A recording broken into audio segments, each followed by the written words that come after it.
इस देश में धार्मिक युद्ध भड़काने के लिए केवल और केवल सुप्रीम कोर्ट जिम्मेवार है। सुप्रीम कोर्ट अपनी सीमा से बाहर जा रहा है और सब कुछ के लिए सुप्रीम कोर्ट जाना है तो इस संसद का कोई मतलब नहीं है, विधानसभा का कोई मतलब नहीं है, उसको बंद कर देना। इस देश का कानून भारत का पार्लियामेंट बनाता है। उस पार्लियामेंट को आप डिक्टेट करेंगे कि राष्ट्रपति को 3 महीने के अंदर फैसला करना है। ये किस कानून में लिखा हुआ?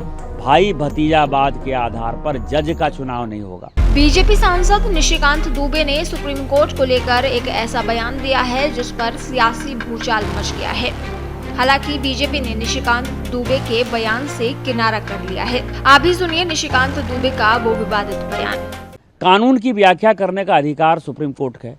वो कह रहा है कि 3 महीने में जो है राष्ट्रपति बता दें कि क्या करना है, 3 महीने में गवर्नर बता दें कि क्या करना है, और उसके बाद आज जो है ये देश राम कृष्ण सीता राधा द्वादश ज्योतिर्लिंग से लेकर 51 शक्तिपीठ का है। सनातन की परंपरा है, लाखों साल की परंपरा है। आप जब राम मंदिर का विषय होता है तो आप राम मंदिर में कहते हो कि कागज़ दिखाओ, कागज़ दिखाओ। कृष्ण जन्मभूमि का मामला आएगा मथुरा में तो कहोगे कागज़ दिखाओ।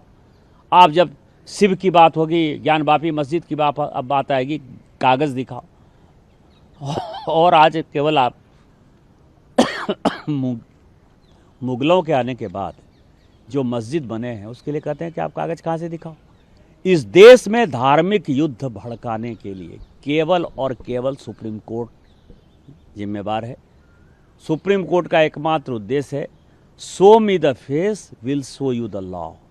सुप्रीम कोर्ट अपनी सीमा से बाहर जा रहा है। सुप्रीम कोर्ट की सीमा ये है कि भारत का संविधान जिस कानून को बनाया उस कानून की उसको व्याख्या करनी है, और यदि वो व्याख्या नहीं कर सकती है और सब कुछ के लिए सुप्रीम कोर्ट जाना है तो इस संसद का कोई मतलब नहीं है, विधानसभा का कोई मतलब नहीं है, उसको बंद कर देना चाहिए। जो अपॉइंटिंग अथॉरिटी है उसको आप निर्देश कैसे दे सकते हैं?